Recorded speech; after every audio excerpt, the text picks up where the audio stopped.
Hello and welcome to another special edition of Two Mr. P's in a Podcast with me, Mr. P. And the other Mr. P. And we are back for one of our Chinwag sessions, and we are delighted to be joined by former England and Great British rugby superstars Ryan Hudson and Jason Robinson. Welcome, gents. How are you doing? We're very good, thank you. Yeah, very good. How are you guys? We're all right. We're okay. It's another tough all the week better for seeing you, chaps. Yeah. Looking forward to this one. I've not played rugby for a number of years, so I miss that sort of banter and camaraderie. So I'm quite looking forward to this. Hoping. Well, man, it's a different ball in Manchester, isn't it? yeah. Just so. Very, very pleased to have you on the podcast. We always start the session by just sort of asking how the sort of lockdown's going, how your 2020's been, how you've been managing to survive through it all. Yeah, I suppose for me, first off, it has been strange. You know, we've never seen anything like it before, and it's brought some good things. I must admit, I've never done as many jobs in the house before in my life. Yeah. It's brought some real challenges because some of the stuff that I do is around sort of the entertainment sector, hospitality, and that has just dropped off a cliff. But it's brought challenges, and it's with challenges you've got to find solutions. So there's been lots of opportunities. There's been lots of time to think, which I don't think any of us gets enough time to just sit back from it all and just think. And it's been a challenge, but I always think it's about controlling the controllables. So there's lots of things that are high and mighty and way above anything I could ever get my head around. So I'll just try and do what I can when I can, and then just let everybody else deal with the rest. Yeah. What about you, Ryan? Yeah, like I say, it's something without the rain. It's been challenging for everybody, unless you're Amazon. But we've been lucky to manage. We've been working because we're working with 12,000 kids a week in schools. We've got all the vulnerable children, the key workers. We managed to keep going through that. Obviously, so a big rap to all teachers. The pressure and all the stuff that you're doing now is another level. So I just think, we just look, if you can get through COVID, you can get to anything. Got to keep smiling and keep moving forward, haven't you? And I think that's got to keep doing. Yeah, and like I say, there are some benefits. We were saying the other week, weren't we? Like before the COVID, if we went for a haircut at our local barbers, you'd have to just go sit there and just wait. The fact they've now had to bring in appointments, absolute game changer. Like just straight in and out in half an hour. That's been my favourite thing, alongside table service. If you do go to a pub. We don't go out. I've not been out much, but the other week, before the lockdown, we went out and just sat at a table, just ordering drinks to take. It's an absolute game changer. So there are a couple of benefits, but plenty of challenges. On that point, Lee, go on. Of table service, I when it was in the lockdown, I went out with the wife and then I was because you just do it all on your phone now, which is crazy. You don't have cash anymore. It's all just contactless, isn't it? And I was doing like Apple Pay, where it scans your face, and I was getting so many drinks. By the end, it was rejecting my face because I was trying to do it, but I didn't look the same anymore. So I don't mind the table service, to be fair. Yeah, as long as it works. And the hair. I mean, getting your hair done. I mean, I bought all the clippers here, and then we just started having a go at each other. Oh dear me, how I appreciate a good barber now. Yeah, you kill your hair, don't you, Robert? Well, yeah. What's left of it, but everybody thinks, it's easy cutting hair, and I was doing some stuff to my boys, and they were doing it to me, and it's a good job we weren't going out because it was really bad cuts. It was shocking. Absolutely. Yeah, it makes you appreciate the skill level to it. Right, so obviously you both had huge success with your professional rugby careers, but now you're sort of working together to give a greater voice to the importance of PE in schools with the introduction of this PE Pro app. Can you tell us a little bit more about this? Yes, so obviously we've been working, 5-6 years in school, and obviously working from our professional background, but also with academics as well. So, like Jason probably says, you know, people think it's rugby players, but it's not. We've got, you know, professors on this, doctors, governors, obviously AFPI working with it, and Ofsted inspectors about aligning all lesson plans and all these kind of things. We want to make it simple. We want to make it easy and quick to deliver outstanding PE. So we've got systems in here that's been working for 5 years. Make it fun with a learning purpose. 2 things: athletic pins all the sessions, and everything is visual on there. So I know there's lots of themes of learning out there, and you know there's some great things out there. But we feel that we're going to blend between the professional, the team thing. Okay, how it actually, you know, giving them child the confidence to enjoy what they're doing, and associating that enjoyment to actual physical activity opposed to ticking box. Now, you as a teacher, you'll see that there's a lot of that in there. You know, this is just being honest. There's a lot of box ticking within the industry. We want to make a difference, and from our background in the team environment, working with the academics on it, we feel we've got a real good product to deliver this all over. Oh, and I think as well, we're just massively passionate about PE. You know, when I look at my own story, I only got into rugby through a PE teacher.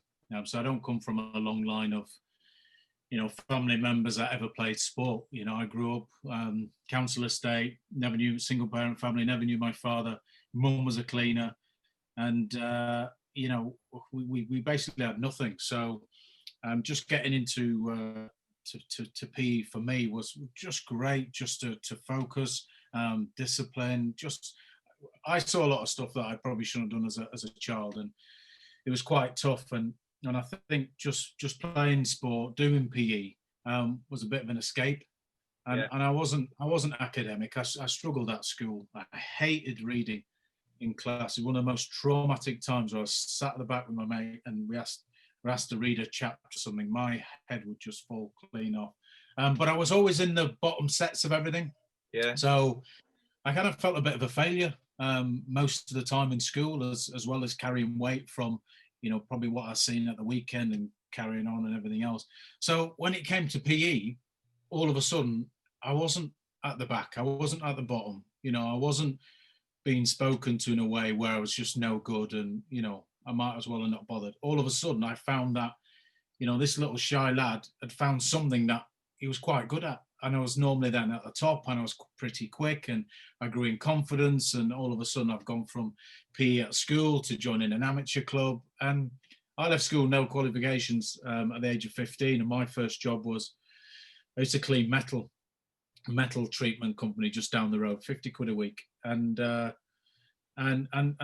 you know, sport just gave me a pathway. You know, within the space of a year, I'd signed for Wigan, and then sort of the rest was history. Then sort of 17-year career, 3 World Cup finals, winning one of them, Lions tours, captain England, and it's just the power of sport, and it's amazing what it can do. Not just for kids that are, you know, come from deprived areas, but for everybody, the confidence that it can give, and the skills, you know, that you can learn, you know, through it. I mean, how can a little shy boy from Leeds in the all of a sudden go and captain England? Do you know what I mean? That's the confidence that it can give. You know, I don't have a GCSE, but now have an MB and an OBE. Well, that's just sport, and that's the power. And you know, because we work in a lot of schools where, you know, they are deprived areas as well. We see kids that just need somebody to just say, you know, well done, and you know, just give them that boost. So, you know, we're just trying to go back and, you know, as PE was great for us, go back in, and it's more of a legacy thing to help those kids and try and inspire them to then just go on. And it's not to say they're gonna, you know, be professional sportsmen and women, but sometimes people, young children, just need some encouragement.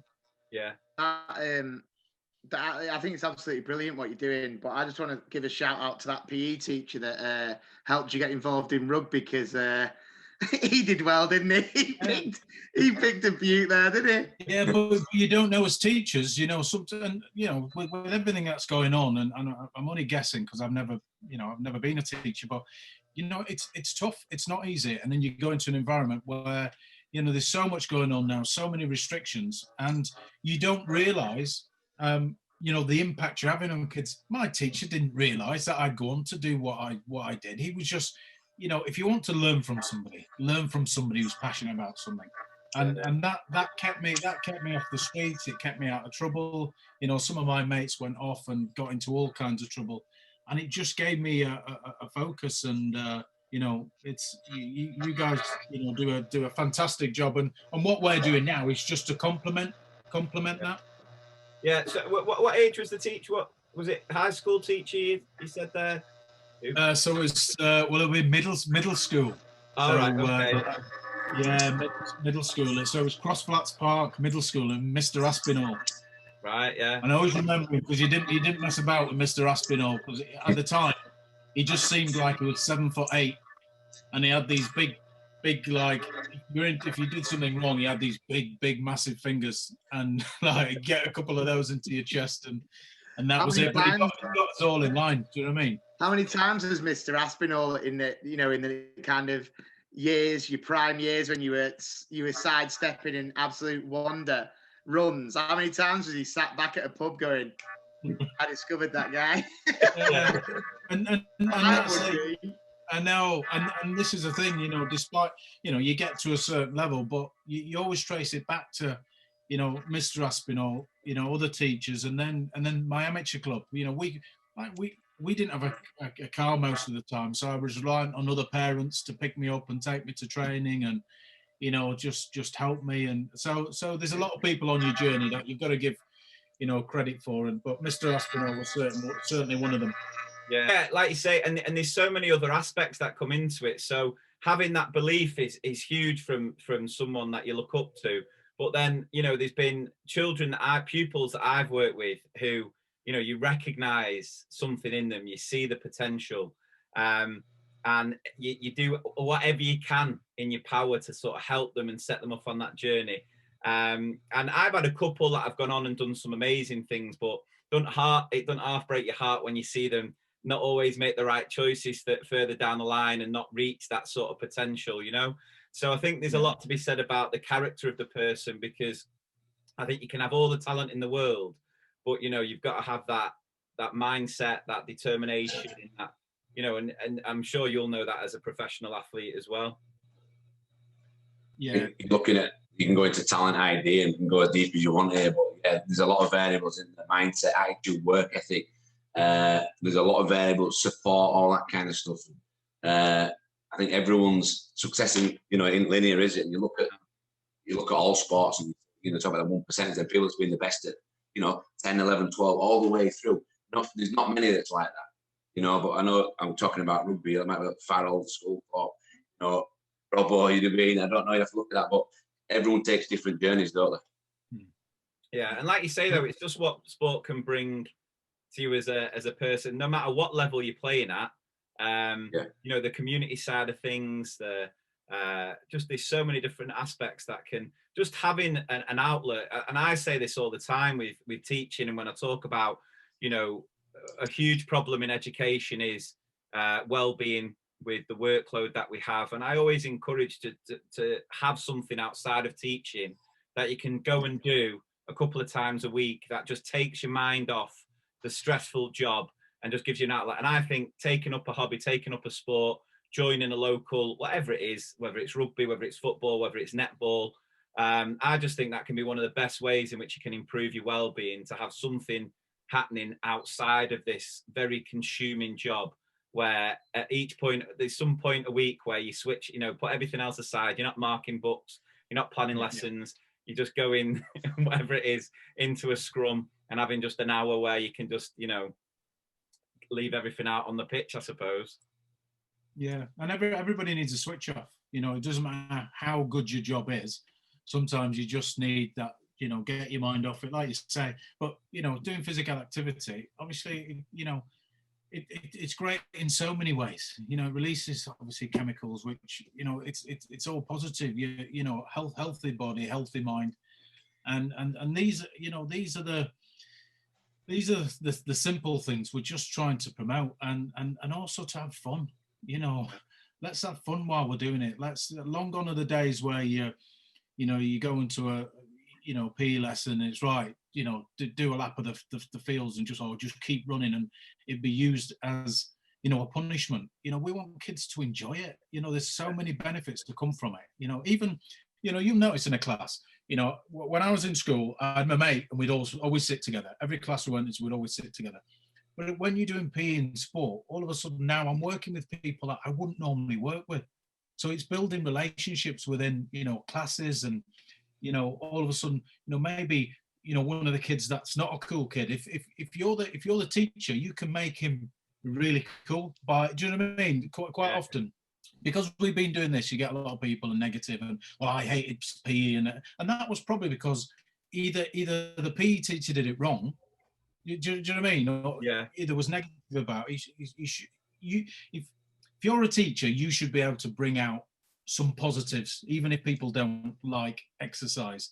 And there's ways of doing it. There's things you can say, there's things you can do, which can just involve everybody, and everybody gets something out of it, no matter what level you're at. And that's one of the key things. But we talk about health and well-being all the time, and I've said it last couple of weeks. A lot of people just keep talking about it. We've got to get out there and we've got to do it. And that's why, we're trying to do it in the schools, and we're trying to bring a lot of different ways of doing it within the schools, trying to take out some of those barriers. Because sometimes, I've gone and done some coaching and teaching with people, and they can't afford stuff. They can't afford equipment. They can't afford trainers. They can't afford to join the local club because it costs 70, 80 quid, and we've got 3 kids, so we're trying to take away some of those barriers. So we give a shed loads of equipment out free to schools as well, to try and make things a bit easier, to try and not give people an excuse, not to do, PE and sport. Yeah, because I've in my school, I've been working at my school now for 13 years, and I've always been involved. I was a PE coordinator for the first few years that I was there, until I ended up going part-time. And we ended up, like, our school won a couple of awards for, we were Trafford Sports School of the Year a couple of years. But I would say one of the biggest issues you just touched upon there, I'd say, is the funding. When was it now? I think it was after the Olympics in 2012, and the government sort of cut all the school sports partnership. I think that is one thing that I remember, actually, I got asked to write an article, I think it was might have been for The Guardian, about that cut to the school sports partnership. And I said, in about 25 years, we'll be at an Olympics where we'll probably get a really poor showing, and it'll come back to this point where, because it was at a time where we were, most of our children, they were averaging like 5 hours of sport a week, which was unbelievable. And I don't think we still do quite a lot, but we're nowhere near where we were at that point.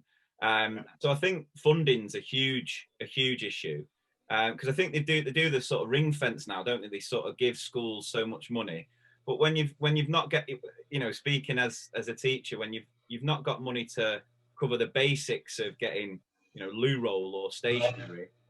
If there's any way, you know what I mean? It's crazy. So I think that is a huge issue, the sort of funding side of things. Is there anything else that you've sort of seen when you've been visiting schools that you see as sort of a barrier?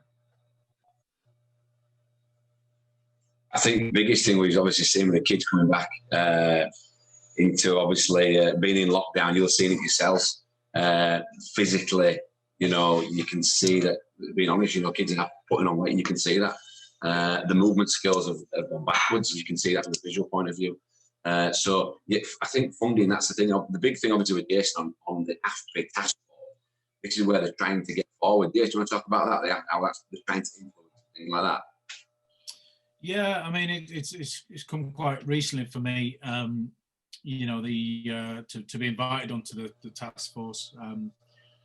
Sue Wilkinson is doing a fantastic job in just pushing PE and just making it, talks about being the heart of the school day. And, when you talked about 5 hours there, I just thought, oh, that is just the perfect, an hour a day, just take the edge off kids, just keep them consistently doing something, over that week. And I think with the task force now, and it's headed up by Edward Timpson MP, just looking at lots of different stuff. So, future training, just making sure, some of the teachers, are, either upskilled. I mean, the ideal is, that every teacher is able to, do what they need to do and teach high quality PE. The reality is, we're not at that stage. We hear so many different things. Some teachers having between 2 and 6 hours of teaching, and then they're now taking the whole PE. I mean, it wouldn't happen for maths, would it? Where you get between 2 to 6 hours. Yeah. So the task force looking at health and well-being, tackling obesity, extracurricular provision, and an ideal would be that it's in the it's part of the it's a core subject. Do you know what I mean? If we took PE is the only place that really touches on the physical, the mental, and emotional health of children. And now with the sports clubs all shutting down, if we do not address this really quickly and get it sorted out, we're just going to lose so many children. So many children are going to be pulling out the football at the weekend, the rugby at the weekend, because, sometimes it's habit. I'm used to going every week, seeing my mates. All of a sudden now, well, I'm used to sitting on the couch or on my bed playing PS4, and we're going to lose a lot of children. And, we are one of the most obese nations, in Europe. I think just looking at the stats, there's 71% of schools that are doing what they should be doing, up to 2 hours. They're operating as they were pre-COVID.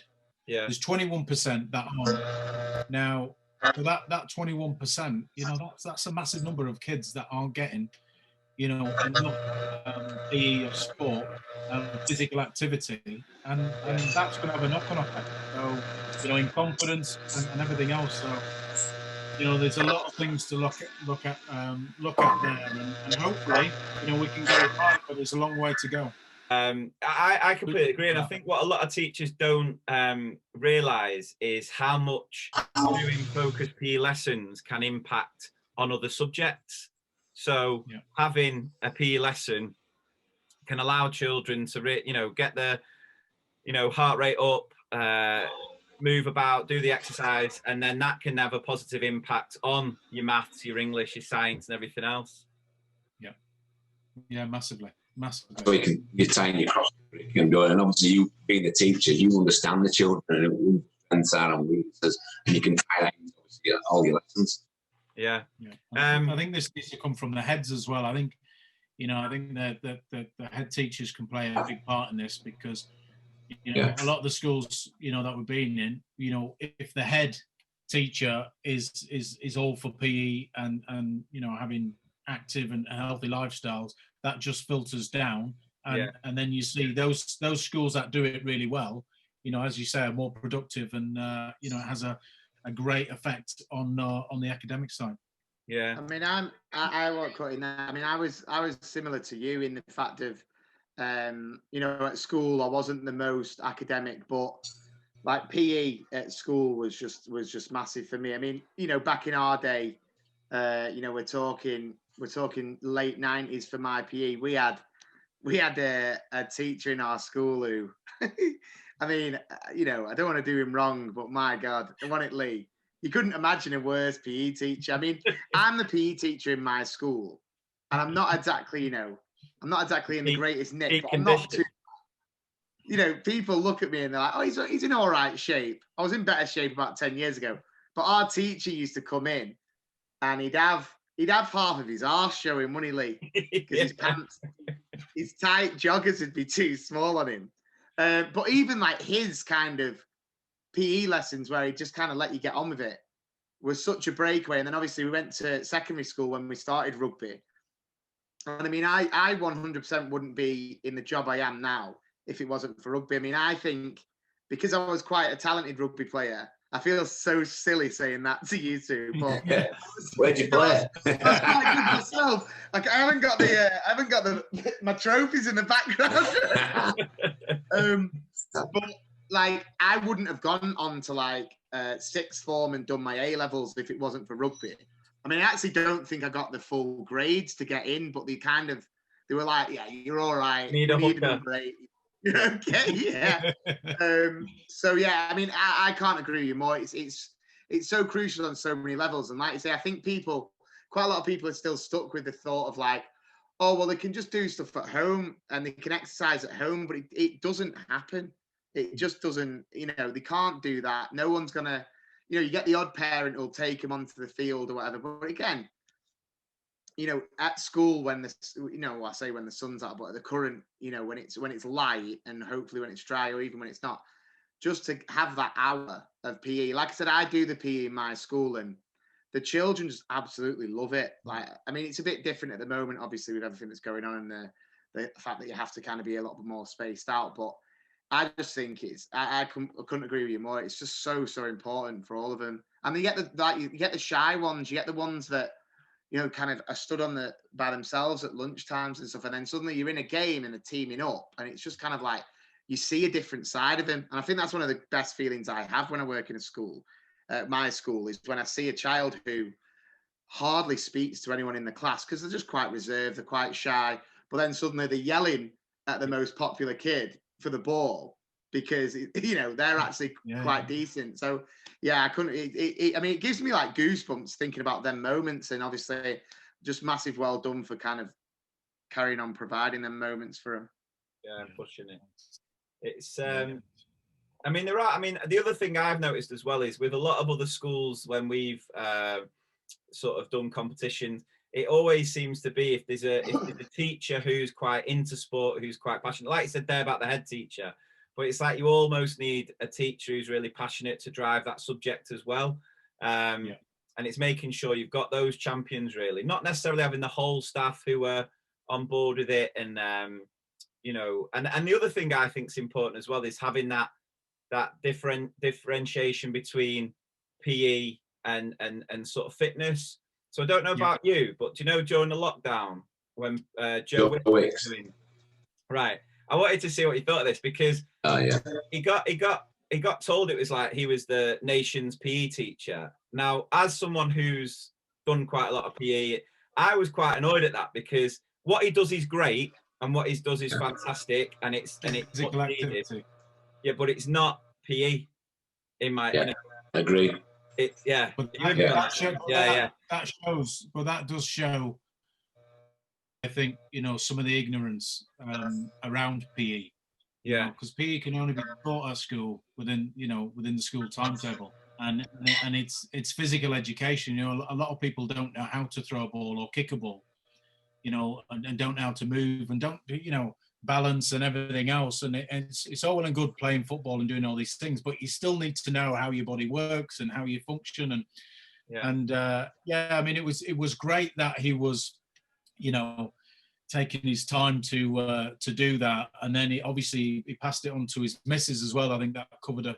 And my wife's she's a personal trainer. She's been a personal trainer for 15, 16 years. So she's more knowledge than me. But I think sometimes everybody thinks PE is something that it completely isn't. And I know a lot of people that, whilst he was doing a good thing, he just needs to get that. It's might be the nation's favorite, physical activity. Yeah. But it wasn't PE. So you got to commend him for trying to get people active. But we got to understand that PE is quite different to school sports and physical activity. And just on that, I'm echoing everything that you're saying here. But my thing is, look, we've seen the schools that were putting it on, and kids are doing it. And don't get me wrong, it's great, some of the stuff, but, kids switch off. There's only so many times you can do, planks and squats. You've got to engage these kids. Some might do it for a week and 2 weeks. You've got to make it fun. That's why, the games in our app, the PE Pro, the skill development, the games, the athletic development, you've got to have systems in there. So, and the same again, it comes down to being fun. There's no way you can do an hour just doing, circuit training. Maybe it's one off now and again, but there's got to be more learning to it. Yeah, absolutely. I think the biggest issue with a lot of the thing is gone again. The sound. Sorry, it must be my computer. Apologies. Yeah, it's all right. Wind it up. Yeah, and I'd say the other one that I think has put my generation off PE, the bleep test. I think there was maybe like one child in the class who liked it. But even as professional athletes, you must have hated the bleep test. I actually loved it. Yeah. No, I hated probably every test. You know, I always remember with England, just it was just brutal because it pushed you to a level that was just really on the edge of just keeling over, I think. Yeah. And there's a couple of instances where somehow I managed. So when we sometimes it team up with the armed forces. So Right. I'm so glad that I missed trips down to the SBS and all that, because you know I'm scared of heights, claustrophobic, can't swim. I was like, I ain't going doing that with the SBS. I'll be a goner. So bleep test really would take people down. I think for me, just on about just the bleep test, obviously in itself, with same again, it's associating that thing to it. From my point of view, obviously, I only did it because I enjoyed it, and that'll be a big part of my game, the fitness side. But you just, for me in school, we do need some measuring, and we've got a really good relationship with Kev, Professor Kev Till, who's big on athletic development. Talk about, you know, from our assessment point of view, actually, well, physical literacy, Canadian physical literacy, is some real good research on children regarding testing and different stuff and assessment. But it's about where you're going to go with it. I think that's a big area in itself, assessment. But for me, it's a no. I know that talks about Lawrence Dallagle pushing for bleep testing. They do need something to measure, but for me, you're just going to put kids off. You are, aren't you? There's always that kid in the bleep test as well who's falling short of getting to the line before the bleep, but stays in. Yeah. And I'm always like, get out. You didn't get there for the bleep. Get out. And then they're going, beat you, got to level 3. And they're going, nah. You were at level 2 like me, mate. I'm at level 1. Those were the days. So let's talk about what you were like at school. So I know, Jason, you sort of shared that you struggled with a lot of your schooling there. What about you, Ryan? What were you like at school? Were you well behaved or not so much? To be fair, okay, yeah. I was born in Wakefield, and school started playing when I was 4.5. So I went to sport at an early age.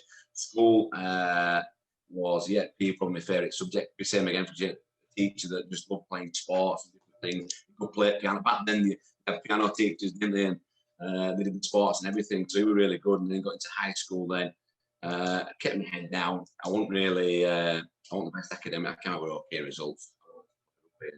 Luckily, I signed when I was 15, 16. So I had a couple of desks to run with my teachers at some point. When I was 15. I hated maths. It's funny because I thought I was really good at maths, and I came out with a D. But actually now I've learned more actually out of it with the numbers and stats than actually them. But I think that's maybe a bit of this. Were you that kid in maths who used to come out the testing hall and go, get the answer for number 5, 106, and then everyone would be discussing the fact that the answer is 105? Yeah. Not sure. Yeah. What about you guys? At you, primary. Say what? Sorry. What about you? Two primary. Yeah, we're both primary. Yeah. No, I'm on about going up. Say what? Sorry. Growing up. Growing. Yeah. Well, I always say I was all right. I Adam thinks I was a teacher's pet. I wasn't. I just never got caught. Whereas Adam just got caught all the time. He was a nightmare. Always in the bad books. Yeah, He does look like trouble, to be fair. What's that, sorry? He does look like trouble, to be fair. I mean, all my teachers will agree with that. It was weird, you know. I kind of felt like it needed to be the right teacher. Like when I had this teacher come when I was in year 4 called Mr. O'Brien, and he was absolutely brilliant. He kind of got me, let me be me, let me kind of be a bit crazy, but then kind of taught me the line. And then I went into like year 5 and 6, and I had these really old school teachers who just loved people, who loved children with neat handwriting, and who came up with these amazing stories in writing. Whereas what I'd do is I'd watch a film from Blockbuster Video, and then I'd go in on the Monday and just rewrite the film, like complete, with no full stops.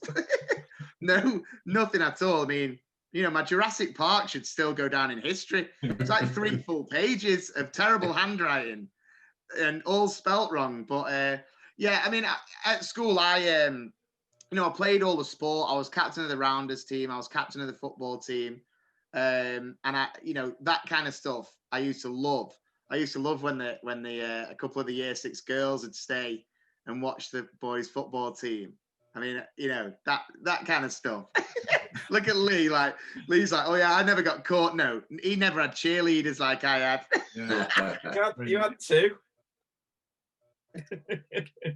He likes to live a dream, Adam. He likes to live a dream. So was it always sport, Ryan? Because we know your sister is an actress, was on Coronation Street. Was there ever that temptation to go into acting? Yeah, to be fair, I think my mum put me in some stuff when I was younger, actually, 'cause I'm older than myself. I've got 2 sisters, and obviously Lucy got into horror and things like that. But to be fair, we were dancing and singing, so I joined this skills. Anyway, this guy came one night, and we got into it from there. I loved it, because it was about like 12, 13, juggling and stuff, and within a year, ended up, there were 3 of us, ended up going, we used to go busking in Leeds, breathing fire.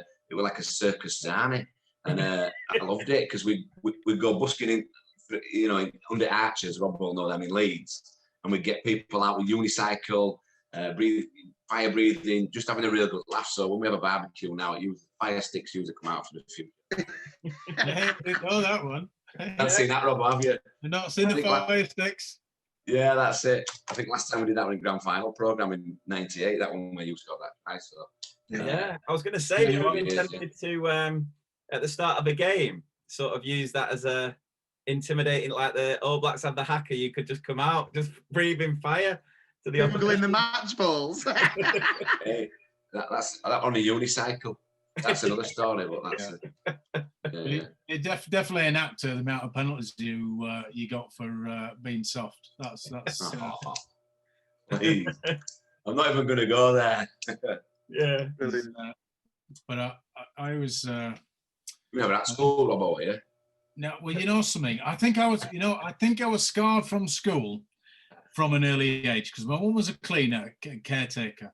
So everywhere she went, I used to have to go with her.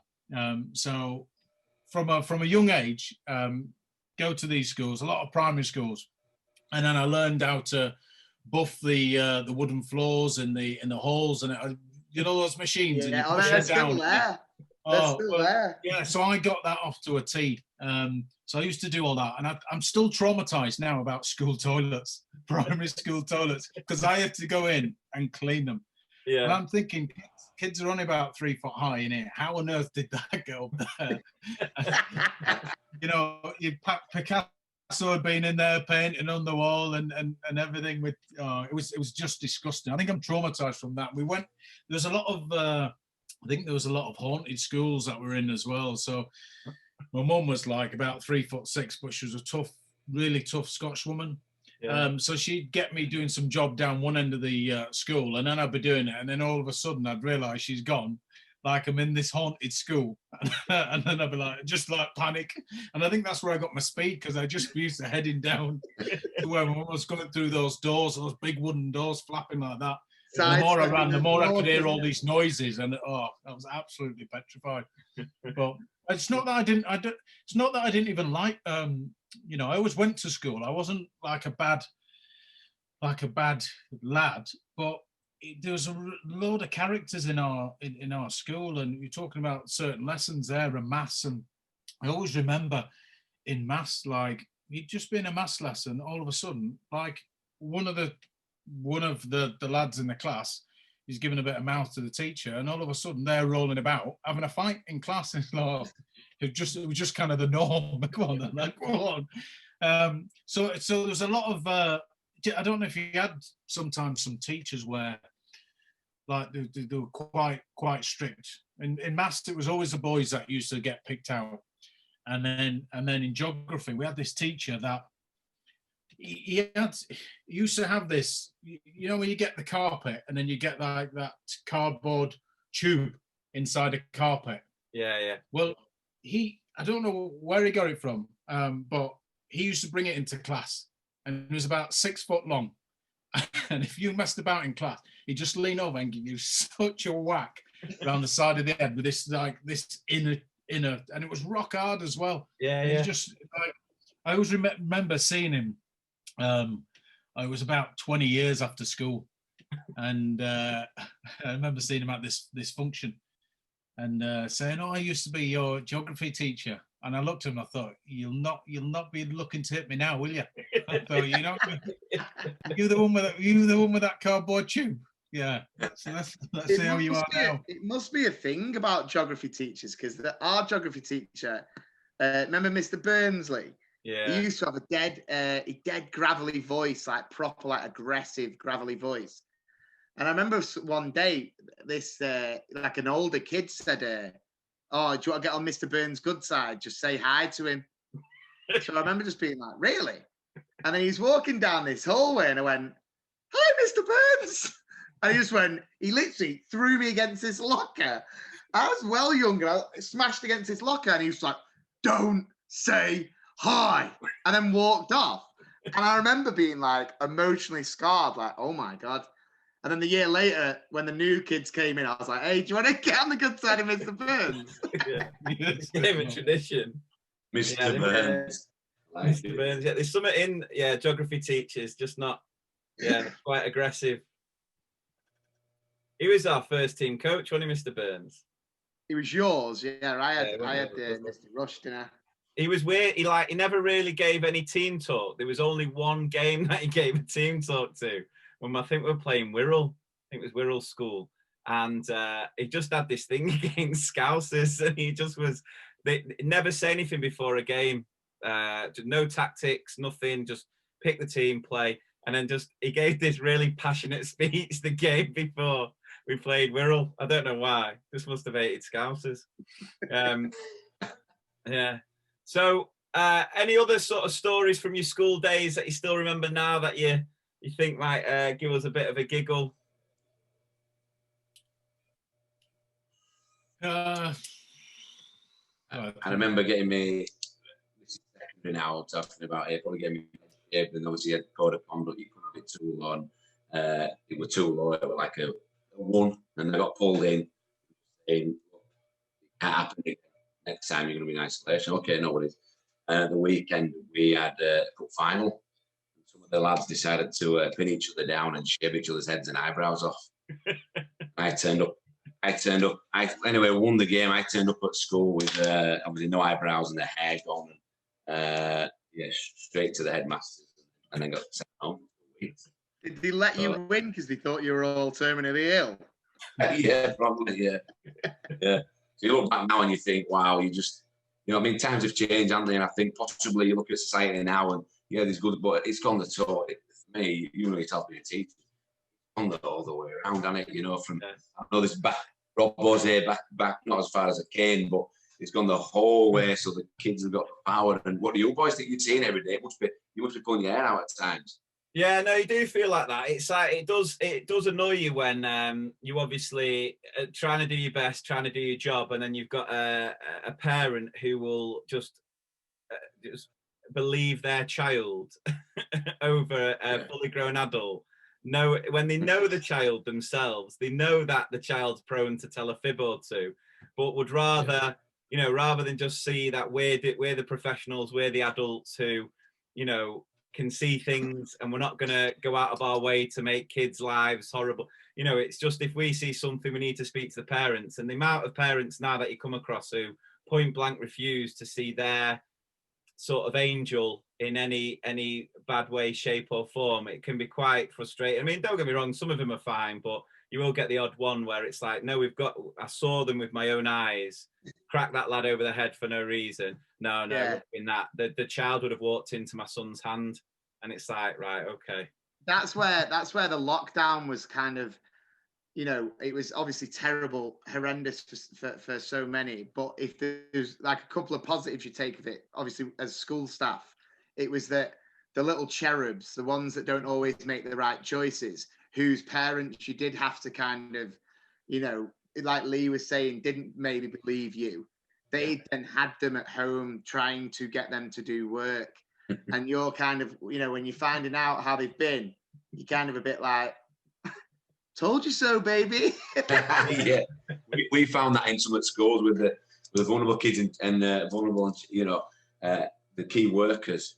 What we find in some of them schools, some of these parents were really struggling, and with these kids, and they were having to say to head, look, we're struggling here, we're struggling, and the head team were bringing them back. So yeah, I could see that massive. I mean, that's another thing.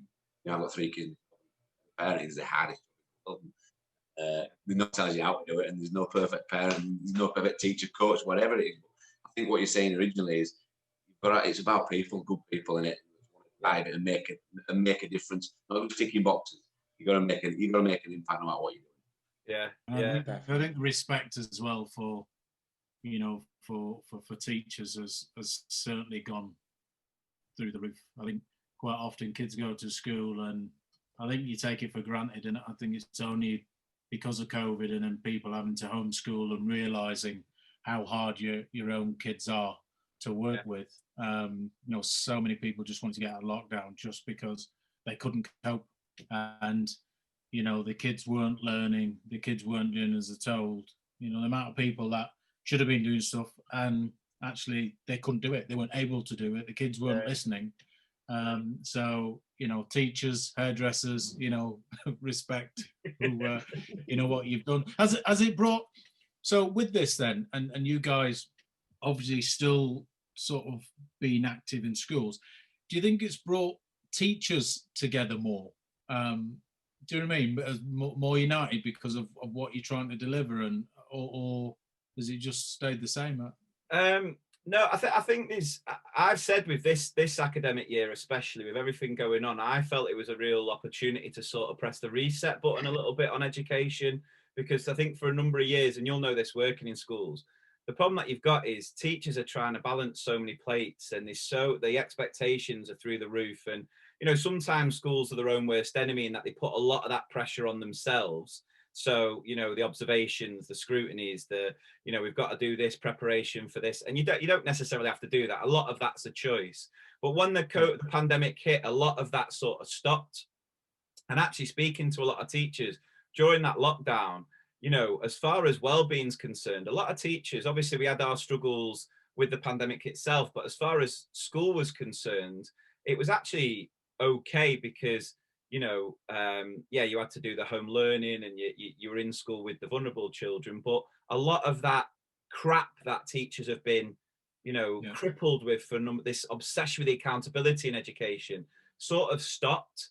And what teachers were able to do was sort of focus on what we love doing, which is the teaching more than anything else. And I think that sort of links back to the whole PE, what we were talking about with PE, in that I think the issue in a lot of schools is, because schools are judged by SATs results or, you know, whatever the testing is, then there's other subjects that get sacrificed. And one of them tends to be PE. If you've got a teacher who isn't necessarily passionate about it, who isn't as confident with it, and they're judged for a number of years, you know, your performance management is judged on how many kids can get through a SATs test.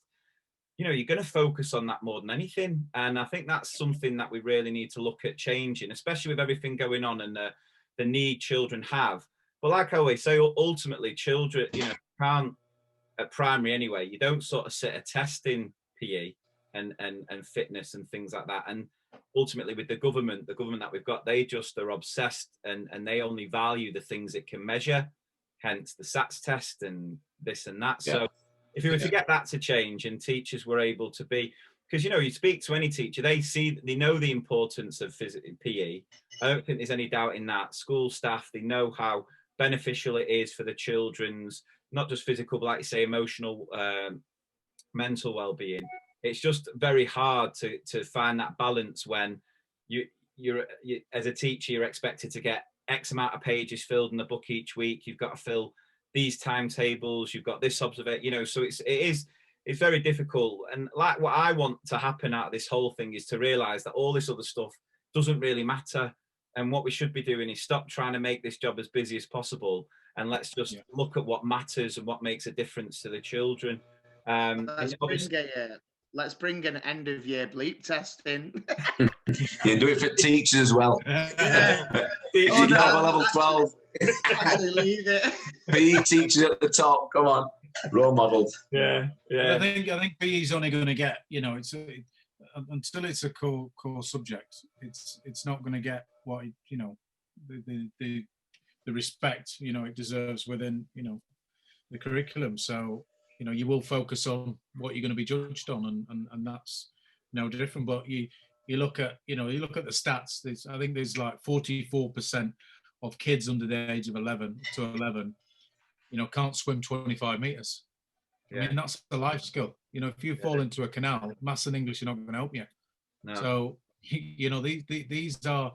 It's not just about ticking a box and just getting people out. There's they could save their own lives, could save other people's lives, and we're going to pay for it at some point. We'll pay for it when people get older and obese, and why not just put that money now into getting kids into good habits, so that they can lead a healthy and active lifestyle. And it doesn't mean to say, again, that we're training people up to be professional sportsmen and women. But I think giving them options as well, because quite often, there is still, if some teachers like rugby, then they'll just focus on rugby, and that might put other people off, and it might be other sports, cricket. So, they've got to have a balance. There's got to be, let's try something different. How do you know if you like cricket or tennis if you've never tried it? Do you know what I mean? So yoga, dance, and that's why. Going back to the PE Pro app is, you're not going to teach these lessons if you don't have the confidence to do so. You don't have the knowledge. Yeah. And for you to try and get the knowledge of, wow, what do I do in hockey? What do I do in yoga? Nobody's got the time to do it. No, exactly. So we need to make it easier, but we need to give kids choice. Let's get them happy and running around. And some of my greatest moments, some of my biggest laughs have come with just being with my mates.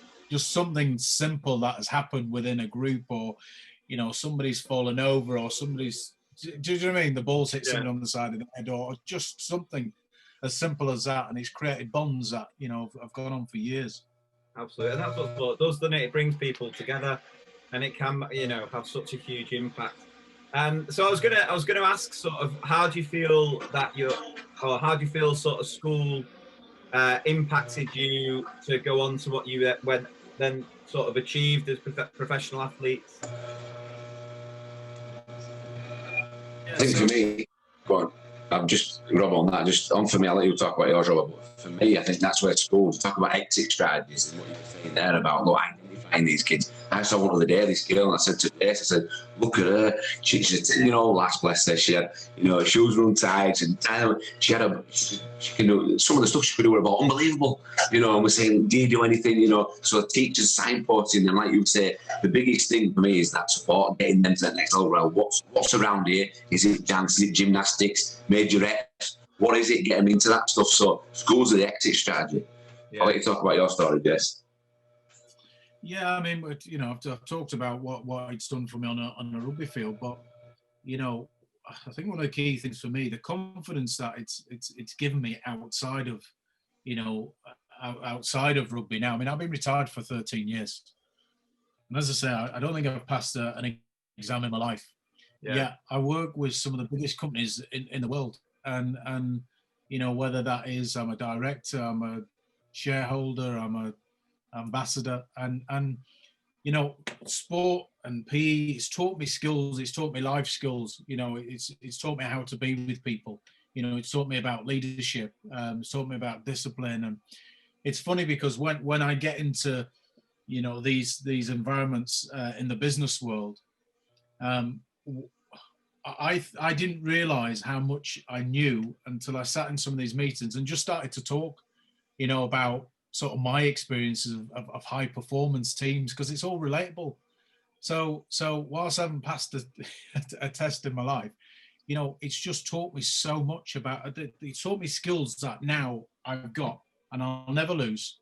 And I'm now asked to go into all these big companies. Yes, it's because I was really good at rugby, but it's also because of the skills that sport has taught me that I can now, you know, just use in the business world. So, you know, whilst we're going in and whilst, you know, we're using profile to highlight PE, it's not just about the physical.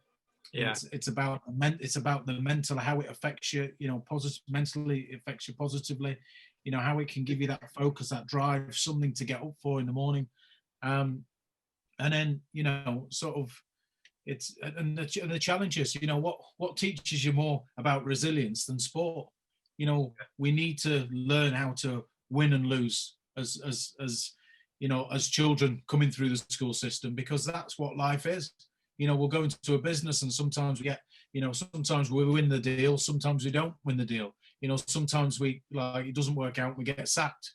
And you need that resilience to just say, okay, well, I'm just going to try again. I'm going to go and, you know, just have the confidence to come back at it, because it's not all about, you know, top. It's not all about winning World Cups. You know, it's about dusting yourself off and just coming back. And for some, it's about just getting a job. You know, you know, giving them the confidence to go out and get a job. Some, you know, it's all different reasons, but sport is so powerful now. You know, and I just feel now as I have to, you know, I have to invest time, I have to invest money, because I know there's so many young people, you know, out there that just want that chance. And if you give somebody a chance and they don't take it, then that's up to them. But I know some kids don't get the chance, don't get told, you know, well done today, what have you been doing? They don't come home to, you know, loving arms, and, you know, sometimes they're kind of forgotten and not listened to. So as teachers, us going in, you know, and just trying to inspire the kids, you know, can play a massive role in their lives, and which affects communities. You know, it's really positive. So, you know, it's really good, really good. And what like how big of a role do you feel sort of like education around diet is with a lot of what you do? Because obviously we've touched upon, obviously more children sort of might be putting on weight during a lockdown, and, you know, physical education really important, but how much do you think the education around making right choices as far as food, drink, and the rest of that? We've got on the PE product, we've got a health and wellbeing section, so some PowerPoints on there for teachers to use, whether it's rep play or everything from hydration, nutrition, lifestyle, sleep, everything from WeChat colours to looking at hydration, stuff we do with the kids. So try and picture at their level. From the professional background to the sport into the academic, we get that blend right. So it's working in school. So that's massive, in you know, the new stuff, and it's how you get kids as well, as you know. Yeah, and even when you sleep, you know, you can go into most places now that promote, you know, sport or you know, sports clubs, and you know, you go to the vending machine, and it'll be full of, you know, high sugar stuff, crisps, Mars bar. You know what I mean? You come out the swimming bath, and straight away you go there, and it's amazing. So, you know, you go to a running track, and then you go, and the vending machine's just full of high sugar stuff. So, you know, it's important that, you know, they do get the education, not just the physical, but talk about nutrition and what is good for the body. You know, and some of those things, you know, it really is education. When you're driving, you know, at school time, dropping my kids off in the morning, and you see kids walking to school with like liters of energy drinks and high caffeine drinks, and you wonder how I'm just looking at that and thinking, oh, the teachers got in, you know, they're going to get Today is going to be a tough day. Because you've got the other one as well, the technology. You know, you're saying, I went to school today, year 5, I've been on Fortnite all night. What time do you go? At 12 o'clock, you're thinking, wow. So as we know, these are addictive, and like you say, it's educating them about, look, that balance, yeah, it's okay, but, you know, and it's hard because, as you know as well, it's come down to the parents, doesn't it? You know, so it's the old Michael McIntyre. Your kid walks in, there's the iPad. Well, 4 hours later, you know, so it's hard because you don't want to go preaching, but there's got to be some education around that. No, because I mean, I work part-time in my school, and then the other part of the week is I travel around doing training sessions in school and mainly focus on how you can utilize technology. So I often feel conflicted because I have a real passion for using technology. I think it's great, it's amazing. And, you know, you can see the benefits it has on sport, how, you know, professional athletes now are tracked and you can see all the stats, and it's amazing for that. But like I say, it's getting that balance right. And I think I always put it down to the fact that we've got a generation of parents now who have been given all this technology, all the social media, and it is unbelievably addictive without any education. So I think for a lot of schools and teachers, it's not just about educating the children, it's also educating the parents and getting parents to understand that, you know, yeah, there's a time and a place where the children can play on the iPad, but then it's making sure, do you have time restrictions, you know? So like with my kids, they'll get a certain amount of time a day. After a certain time of the day, the iPad just switches itself off and it's all password protected. So they've learned that there has to be a balance, there has to be a cut off, because if I gave them free reign, they'd be on it till the cat, and they wouldn't ever choose to go outside and play football, because sitting there with a screen and all the bright colours is always going to be, you know, number one choice. So again, it's about sort of getting that balance really. But yeah, the technology, and it's the sleep, because it impacts the sleep. If they're going on their devices too close to bedtime, it can, you know. Yeah, and I struggle with that, to be fair. You can just tell. I mean, working in schools, you can just tell. You know which children are coming in refreshed, had a good breakfast, and then you can, you know, all you have to do is see what the kids putting in the bin when they're coming in the classroom. It's a massive can of Monster and a bag of Monster Munch, and he's gone double Monster. I'm like, whoa, Monster squared. What are you doing? It's breakfast, mate. You know, so I mean, you can just tell. You know, I think bed hair is always one. You know, you come in with an alfalfa, you're like, oh no, he's rolled out of bed. You see someone come in with a nice little do, you're like, oh yeah, he's ready. Yeah. I think what you're saying there about the education and the parents, yeah, I'm 100% behind. You've got to get the buy-in there. At the end of the day, same as the food, these kids that buying their own food, majority of you know, they're getting what's there. But we've done a lot of stuff in the past with parents trying to engage, and obviously it's about the head teacher having that community and getting the buy-in from the parents. Obviously, you can't drag the parents there to say, come and listen to this nutrition seminar or technology lifestyle. It's about getting that buy-in. Once you get that, and then I suppose you've got a little bit, and then it takes time, like anything. You look at sport, you look at business, it's culture, in it. Same at schools, start from the top. And it takes years to get that culture. You look at the most successful teams, it takes time. The best schools, they'll have the person at the top and they've got the systems in place. So I think what you're doing is great, and I'm all for that.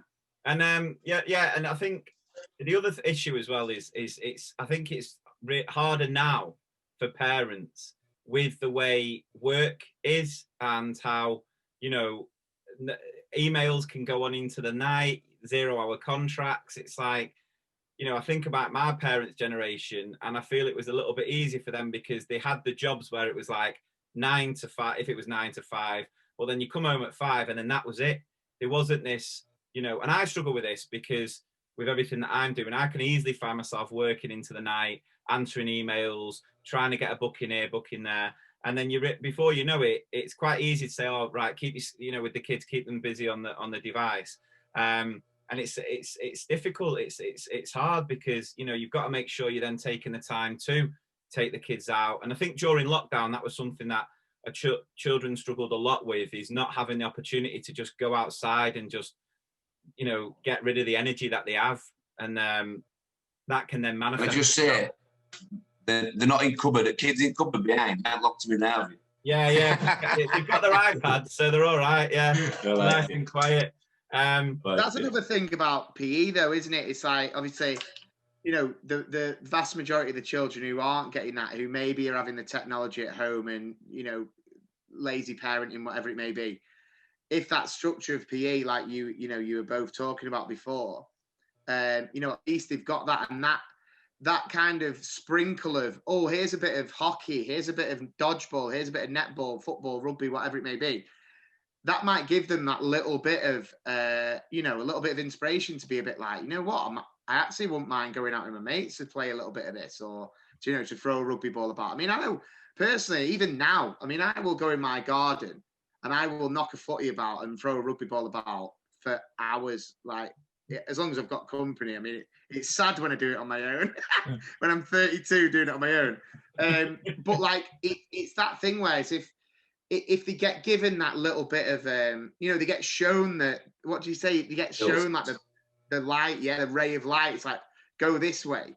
They might get drawn back to the iPad, but maybe it's only for, an hour less, and then they might go and do something, or even use their iPads to look up, Ryan Hudson and Jason Robinson career highlights, which is what I didn't do. Yeah. There's not many on mine anymore, but I was just tackling. But it's good habits, isn't it? I think with anybody, you get into something, you do it, regularly, and it just becomes a habit, and you just get used to doing it. Just as picking up an iPad when you come in from school, if that's what you do, that's what you'll keep doing. So you got to sometimes you got to break the habit, and if you can break the habit and make it fun, it's not just about exercise. So if something's fun, you're not even bothered about the exercise or getting fit. You don't even think about the fitness. You just go out with your mates and either get a basketball or play Kirby or whatever it is. You just, I mean, who doesn't want to go out and play dodgeball? Do you know what I mean? And get whacked in the head with a ball. What a throwback, Kirby's. Kirby, what a game. No, but have you seen? If you haven't got any Kirbys, you can buy like a Kirby thing. Have you seen it? We've got them at school. Yeah, you buy like Kirby sets. The balls are a bit naff, but did you ever used to do over the car for double points? There's got to be a car there, just as or a van. Yeah, definitely. Over a van, you're a legend. You get carried down your street if you go over a van. Normally, just straight into the side of the window. Yeah. So obviously, both of you excelled with rugby. Were there any other sports you did at school that you weren't too bad at, or were there any sports that you were absolutely terrible? You just had no hope. Well, for me, there was a sport that you probably, you're probably going to get a bit jealous about when I tell you this, because I think at the age of 12 and 13, I was a Crown Green bowling champion. But this just goes to show how you can get like people to do stuff. So, because we grew up in like a really rough area, Crown Green bowling is normally seen as an old man sport, and it was old men that came up with it. But what they did was they just did some competitions and put some money on it. So me and my mates like, do you want to win £2-3 quid? It was like 2, right? So all of a sudden we started playing Crown Green bowling, and I kind of won for 2 years. It was brilliant. So yeah, Crown Green bowling champion. That goes up somewhere near my World Cup winners medal. So, but I actually love tennis. So tennis was another thing that I really liked. So I was a high school champion at tennis. I didn't have a racket, but when it was one of those. How were you a champion? Did you use your hand? Yeah, I did, yeah. No, it was somebody else's racket, school racket. Yeah, big hands. Kenny Everett.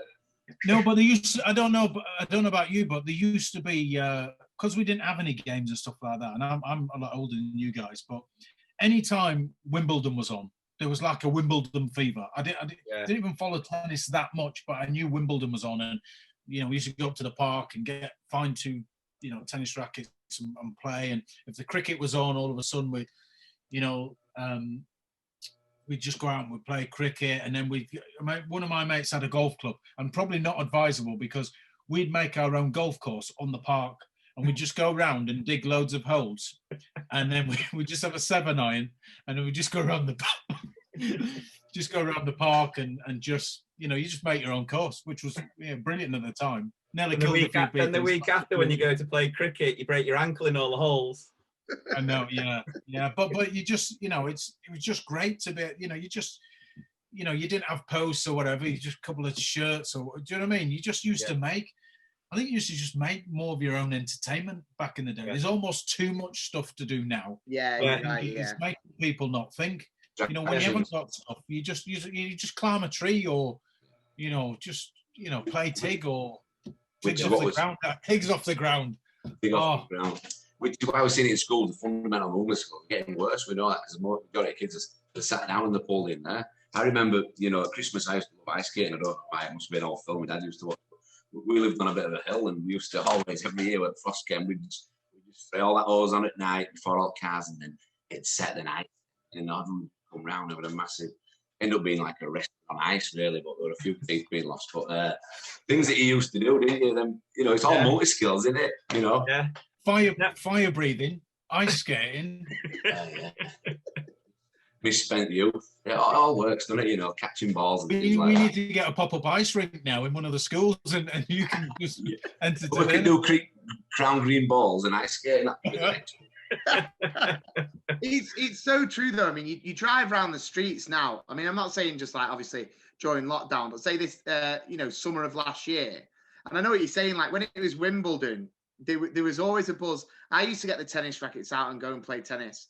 And same with what was the other one? It was tennis, cricket. What was the other one? Cricket. Yeah, when the Ashes was on, we used to have a little side by our house, and we'd have people come over and we'd be bowling down the side and use the wheelie bin as the wickets. Yeah. And it just used to be. And when you look at it, you just don't see it anymore. You might see the odd kid on a bike doing wheelies, but that does my head in. And then you've got I would love to be the car that's worth 10 points in a game of Kirby. I don't get that opportunity. Yeah. I'd go really slow and then reverse if they missed. Go on, go again. I'd be there all night. But then obviously it'd look a bit weird if I was there all night. So I would drive off after a suitable amount of time. Yeah. Yeah. No, I think one thing kids need to be sometimes is just bored. And I think children aren't given the opportunity to be bored. Because when you're bored, that's when you do things like that. That's when you create the games. You just make up weird random games with your mates. And, I think sometimes we sort of overstimulate the children. And it's like they've got to be constantly stimulated, when actually, just for their own sake, sometimes it's better for them to just be left just bored, and they can just make their own games up, go outside, whatever it is, Kirby, bring back. Or just the other things that you used to do, like did you ever used to do that, where you'd find a garden that used to have loads of plants and you'd make your own perfume? Or was that because I used to edge up? No, maybe because I used to knock about. Remember when Lee said he was not a teacher's pet? He used to go in with perfume for the teachers. Is that why you were edge hopping? I know. He's showing off because he had a garden. I remember one story. We were in the room. When my dad used to go out working and stuff like that. Sometimes we'd come back early. We put in the room. We put a sofa in the middle, and all lads would come round and play, throw tennis, or usually get golf balls out and chip over the sofa. And once we had them little, them little plastic balls that you could have nice and steady. And lads got a bit heavy. Started drilling them into oil paintings and stuff. Chess pieces were getting moved and all this stuff. And chaos, but it's all part of growing up, isn't it? Yeah, absolutely. Yeah, it was one of my favourite all-time days ever was when, and you'll know what's coming early, because obviously we've got another brother, a middle brother, and we got rid of all the mattresses in the house because we were getting new mattresses. So we put them all in the garden, got some ladders and some chairs, and we went full on wrestling on these mattresses. But for the whole day, do you remember, Lee? Yeah. The whole day. I mean, it was unbelievably dangerous. But my dad was sat there cracking a can, looking forward to the triple threat first blood match. Yeah. You just brought some memories back for me. So, like, back in the day in some of the areas that we lived at, normally they just throw a mattress onto the street. It was just a normal thing. Do you know what I mean? So we collect mattresses. So we get like 4 or 5 mattresses and then take them into a house that was deserted, put them in the garden, and then we go up in the house and then jump out the top window onto the mattresses. Brilliant gymnastics. Brilliant. I mean, not advisable now, but No. there'd be all these mattresses with all that. I mean, when I look back, I was just thinking of fleas and stains on them and everything else. But that, yeah, we used to put them in the garden. It used to be exhilarating, just jumping out the top I floor. love the thought of that. Like, oh, you've wet the bed again, Jim. Oh, chuck the mattress out, then you're jumping out the window into it. Yeah, full of fleas and everything. Oh, good. Yeah, funny. So one of the features we have on the podcast is is random things that you only find in schools, right? So thinking back to your school days, or just like, you know what you mentioned before, those sort of they're not hoovers, are they? What they clean the wooden floors? Yeah, buffs the floor, doesn't it? Polishes. Polishes the. So yeah. can you think of anything that you see in school, primary schools, that you don't see anywhere else, that are just the most random things? Like maybe PE related. So I'll tell you one that we always talk. What they quoits. You know, Yeah, quoits. Yeah. We've got loads of them. What's the point? Like, you can't do anything with them. I love the 1920s. All them apparatus that they're still in there from 1800s. That a hobby horse. Yeah, them ones, yeah. Yeah, or the climbing frames on the walls at the school. Yeah, and you pull it out. Yeah. Or the 2-foot toilets. That's like I say, primary school toilets. They were all right for me, to be fair. Yeah. Still the right size now. Yeah. Was there anyone that you ever played with as when you were playing that you thought would have made a great teacher? Ooh. You stumped him. Yeah. There's quite a few. Probably be sacked within a week. No, I'm serious. There's a few really. If you look at the characteristics, then good communicators. There's quite a few. Without naming them, but I could. Yeah. What about you, Jed? I think there's lots of people in there that have a lot of good characteristics and could do really well. But then there's part of me just thinking, there's another side to them. Like with rugby players, it's almost like that dog. You go into somebody's house and they say, "Oh, dog's growling." "Oh, don't worry about it. It's all right." And you could just see some of these players just being pushed to a certain level and then just completely losing it.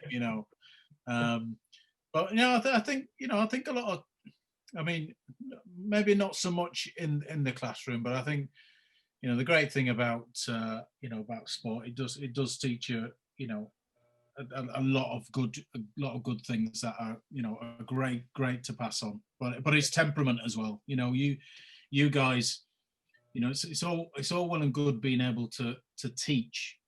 It's it's handling everything else now that you've got coming at you, and probably teaching's probably the easiest job. Just give me teaching all the time. That's great.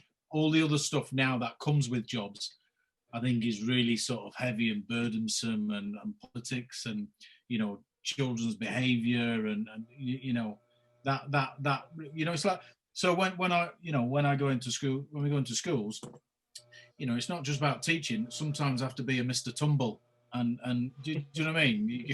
You've got to be a children's entertainer, and do you know what I mean? You've got to just. I want to see your Mr. Tumble impression. I think your brother can show us that one. Jumping on the mats. Yeah, but you do. You've just. It's not just the teaching. You've got to get on a level with. If it's really young children, then most of the time I go into a school, they ain't got a clue who I am. They never. Nobody was. Teachers were only just born when I went in, let alone the kids. So. Sometimes you've just got to get on a level and just, it doesn't matter whether you've done really well at your job. You just need to be able to connect with people. And if you can connect with people and they buy into you, all of a sudden, you can have such an influence on people you don't even know. Yeah. And question I've got to ask both of you is, when it comes to your kids' sports days, do you step up for the dad's race? I'll be honest. I'm usually running them. No, I don't. I don't. I'm not being funny. If you imagine going to sports day, you've taken the day off work, you're like, tell you what, son, if there's a dad race, I'm going to get involved. And then Billy Wiz just rocks up. I'd fake it. Like a couple. Really does. I just go, oh, I tell you what, my hammy's gone tight. Sorry, son. Yeah, but I mean, when you see those, I mean, I think probably watching the men's races, the dad's race is probably just comedy, because you know that at any time I go anywhere, people just want to beat me, no matter what it is. Like I just get it all the time. They just think, right, you might have won a World Cup, but it won't beat me at this. And I mean, this is how random it is. And I've never done a sort of dad's race. I've never done one. Right. But I can go. So I've never done one. I've never pulled my hamstring. I've never made a fool of myself or anybody else.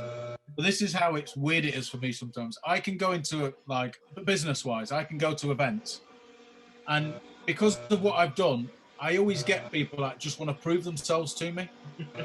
So I can remember just going to, like, it was a golf day. So I'm at this golf day, and then in the evening there's a few drinks and just sat round and this, just a bit of a talk and everything else.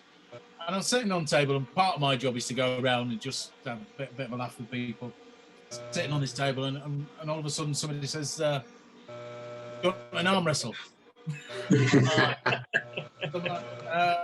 And because I get it all the time, I'm like, "Want an arm wrestle?" He says, "Yeah, do you want an arm wrestle?" So I thought, I'm going to get out of this. So I looked to the side of me. I saw this guy. I said, "Do you want an arm wrestle?" As if I was going to arm wrestle him. And he said, "Yeah, I'll have an arm wrestle." So I said, "Right, you two here." So I've got 70 people in this room around this table, and these two guys are arm wrestling. So anyway, it kind of stops. And then a few more wanted to join in. So then I'm like, all of a sudden, right, okay, so let's do a scrum.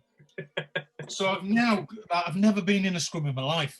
I don't even know what to do. So I'm saying, right, give me 8 people then, give me 8 people. So I've got these grown men. So I've got 16 men, CEOs, business leaders and everything, all of a sudden, like, having this scrum. And honestly, it was carnage. I just got them formed, and then I looked over the top of the scrum and saw my boss looking at me thinking, "Oh, no, we're not insured for this. What are you doing?" I've got this vision. I've got this vision of, like, the CEO just seeing, like, "Oh, look at Jason Robinson making his way around. I'll just nip to the toilet, coming back in," and you're going, "Crouch, touch, hold, engage." Oh, dearie me. And every single one of them is going to be going home to the wife going, "Linda, you would not believe what I've done tonight. I've scrummed in front of Jason Robinson."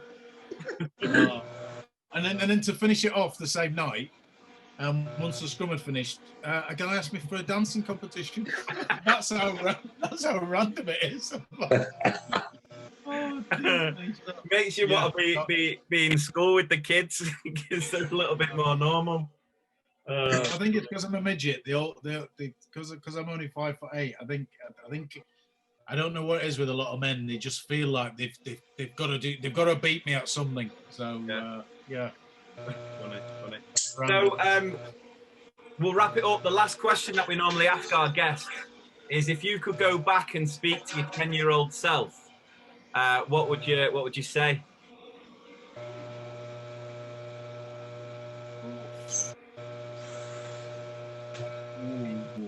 What would I say? Wow, that's the question. Yeah. I think for me, it's I think you can, if you put your mind to it, you can do whatever you want. Quite often, because I wasn't academic, or I didn't think I was, in my mind, I just thought I wasn't good enough.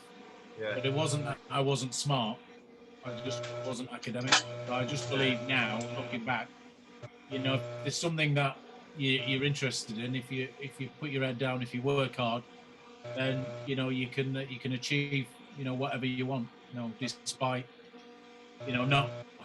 not being seen, to be capable of doing it. Yeah. I think my thing, just keep working at, that work ethic. Yeah. That drive, work hard, honesty. Yeah. Yeah, good stuff. So if anyone's interested in checking out the PE Pro app, where can they go? And do you want to share any other details? Or It's we're offering everyone a 7 free-day trial, so info at pproact.com. So get in touch there. We've even got schools in Denmark, Ecuador, got Germany people getting in touch. We've only launched it probably 10 days ago, so we're getting some real feedback. Obviously, everything, you know, we're back over in the last 5 years in school. So yeah, get in touch. Yeah, fantastic. Thank you very, very much. Well, thank you both for giving up your time. We've really, really enjoyed that. Had a good laugh. And yeah, thank you so much. So thank you to everyone for listening. Thank you very much. Cheers, guys. Thank you. Cheers, guys.